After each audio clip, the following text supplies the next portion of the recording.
Hello viewers, আজ আমরা 2023 সালের Ray Martin English question bank class 6-এর ফার্স্ট সামেটিভ এভলিউশন টেস্ট থেকে মডেল অ্যাক্টিভিটি 11 তোমাদের যে স্কুলটা দেওয়া রয়েছে হলদিয়া গভর্নমেন্ট স্পন্সর বিবেকানন্দ বিদ্যাভবন, তার সিন প্যাসেজ এবং গ্রামার পোর্শন তোমাদের সঙ্গে ডিসকাস করব।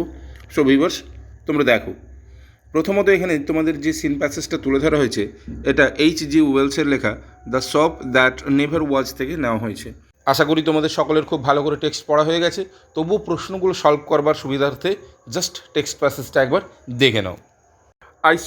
আমি দেখলাম, I was in Regent street, আমি রিজেন্ট স্ট্রিটে দাঁড়িয়ে রয়েছি, and I had collided with a man, আমার সঙ্গে একটা লোকের ধাক্কা লেগেছে, অ্যান্ড এ ইয়ার অ্যাওয়ে, প্রায় 1 গজ দূরে, ওয়াজ গিপ, 1 গজ দূরে অর্থাৎ আমার থেকে 1 গজ দূরে গিপ দাঁড়িয়ে রয়েছে। He was carrying 4 parcel in his arm, সে তার হাতে 4টি প্যাকেট ধরে বহন করছিল, বা তার হাতে ছিল 4টি packet. He smiled at me, সে আমার দিকে তাকিয়ে হাসলো। He did not look scared, তাকে দেখে মনে হচ্ছিল না যে সে ভয় পেয়েছে। For a second I was at a loss, এক মুহূর্তের জন্য আমি হতভম্ব হয়ে গেলাম। I stared round to see the door of the magic shop, আমি ঘুরে ওই জাদু দোকানটির দরজার খোঁজে চারিদিক তাকিয়ে দেখলাম। ইট ওয়াজ নট দেয়ার, দোকানটি সেখানে ছিল না। দেয়ার ওয়াজ নো ডোর, সেখানে কোনো দরজা নেই। নো শপ, কোনো দোকানও নেই। নাথিং, কিছুই নেই।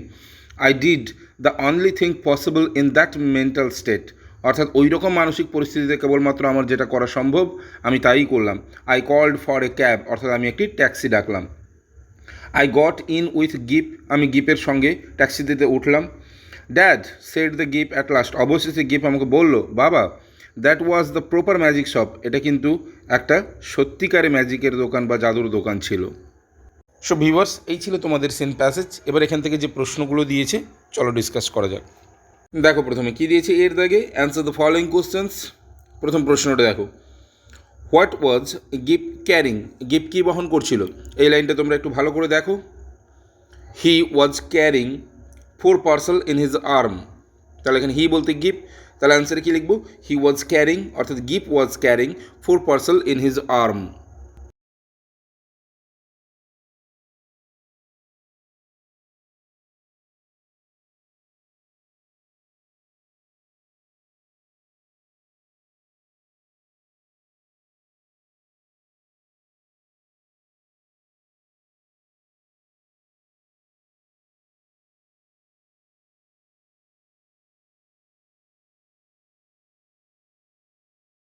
তাহলে এর দাগের অ্যান্সারটা কী হলো?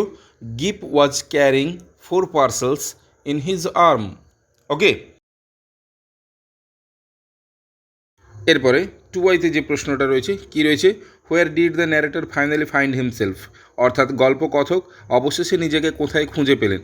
এই লাইনটা দেখো, I was in Regent Street. Okay, তাহলে কী লিখবো অ্যান্সারটা? The narrator finally found himself in Regent Street. অ্যান্সারটা দেখে নাও, the narrator finally found himself in Regent Street. ওকে।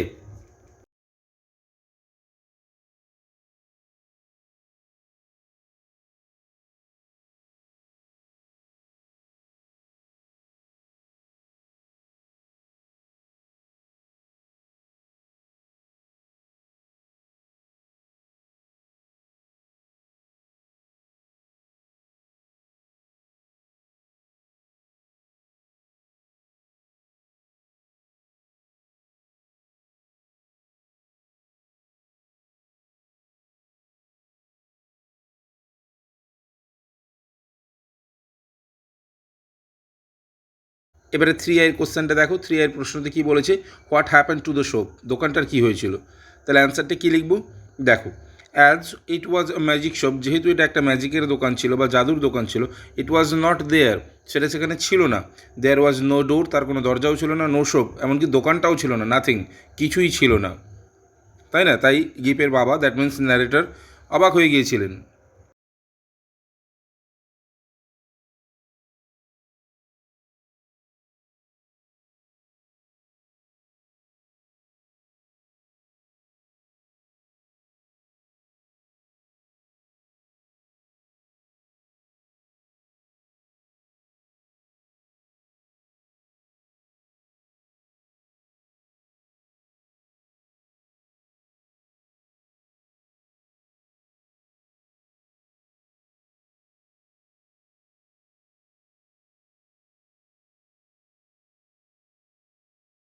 এরপর বি এর দাগে দেখো, বি এর দাগে কী বলেছে, write T for true and F for false statements. Okay, first কোশ্চেনটা দেখো, গিফ ওয়াজ ফ্রাইটেন্ড, গিফ ভয় পেয়ে গেছিলো, না ফলস, গিফ ভয় পায়নি। পরের প্রশ্নটা দেখো, GIF thought it was a proper magic shop, GIF ভেবেছিল যে এটা একটা সত্যিকারের জাদুর দোকান। ওকে, তাহলে এটা হবে কি, ট্রু। গিফ ভেবেছিল এটা সত্যিকারে একটা প্রকৃতপক্ষে একটা জাদুর দোকান। পরে 3 দেখো, GIF had enjoyed his visit to keep the shop, অর্থাৎ জিপ ওই দোকানে গিয়ে খুব মজা পেয়েছিল, তাহলে এটাও হবে ট্রু। পরেরটা দেখো, দ্য অথর অর্থাৎ গল্প কথক ওয়াজ শকড অবাক হয়ে গিয়েছিল টু সি এটা দেখে that the shop was not there, অর্থাৎ দোকানটা সেখানে ছিল না, এটা ঠিক। ওকে, আমরা এর আগের প্রশ্নতেই ডিসকাস করে এলাম যে দোকানটা ওখানে ছিল না। ওকে, সো ভিউয়ার্স, এই ছিল তোমাদের সিন প্যাসেজ। এবারে আমরা চলে আসবো 2 দাগে গ্রামার পোর্শনে। দেখো গ্রামারে কী বলেছে 2 দাগে, fill in the blanks with articles, অর্থাৎ আর্টিকেলস দিয়ে ফিল আপ করতে।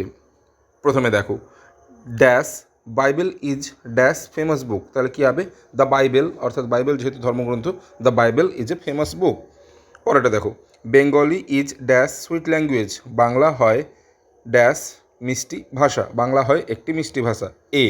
পরেটা দেখো, English is spoken by dash people of England, ইংল্যান্ডের লোকেদের দ্বারা ইংরেজি বলা হয়, তাহলে English is spoken by the people of England. পরেটা দেখো, হি রিডস ড্যাশ স্টেটসম্যান, অর্থাৎ স্টেটসম্যান হচ্ছে একটা খবরের কাগজ, তাই দ্য স্টেটসম্যান। ওকে, এরপরে চলে আসবো আমরা বিয়ের দাগে, বলেছি কি, feel in the blanks with prepositions, অর্থাৎ প্রিপোজিশন দিয়ে ফিল আপ করতে। উই গেট লাইট, আমরা আলো পাই, ফ্রম দ্য সান, সূর্য থেকে। এরপরে দেখো, দ্য গোট ফেল, ছাগলটি পড়ে গেল, ইনটু দ্য ওয়েল, কুয়োর মধ্যে। তারপরে দেখো, my mother bot A bag, আমার মা একটি ব্যাগ কিনে এনেছেন, ফর মি, আমার জন্য। পরেটা দেখো, keep the book dash the table, on the table, ঠিক আছে। এরপরে দেখো, fill in the blanks with the correct form of the verbs given in the brackets, ব্র্যাকেটে যে ভার্ব ফর্ম দেওয়া আছে তার সঠিক ভার্ব ফর্ম বসিয়ে ফিল আপ করো। Iron dash a useful metal, লোহা হয় একটি ব্যবহার্য ধাতু, তাহলে কী হবে, বি থেকে ইজ হবে। বিভার নিশ্চয়ই তোমরা জানো, অ্যামিজ আর, তাই আয়রন ইজ। ওকে, পরেরটা দেখো, I dash 1 kilo of sugar from the market yesterday, আমি গতকাল 1 কিলো চিনি এনেছিলাম বাজার থেকে, তাহলে গতকাল বলেছে অর্থাৎ পাস্ট ফর্মে, তাই হলো বাই এর পাস্ট ফর্ম অর্থাৎ ভার্বের সেকেন্ড ফর্ম কী হবে, বাই থেকে বট, BOUGHT, বট। ওকে, সো ভিউয়ার্স, এই ছিল তোমাদের 11 নম্বর স্কুলের সেন্ট প্যাসেজ এবং গ্রামার পোর্শনের সম্পূর্ণ ভিডিও। যদি ভালো লেগে থাকে তাহলে অবশ্যই লাইক করে দিও। এছাড়া তোমরা যদি আমার চ্যানেলে নতুন হয়ে থাকো তাহলে এরকম আরও ভিডিও পাওয়ার জন্য চ্যানেলটিকে অবশ্যই সাবস্ক্রাইব করে পাশে থাকা বেল আইকনটি ক্লিক করে দিও, যাতে প্রথম নোটিফিকেশন তোমার কাছেই যায়। ওকে, সো ভিউয়ার্স, আজ এই পর্যন্তই, বাই।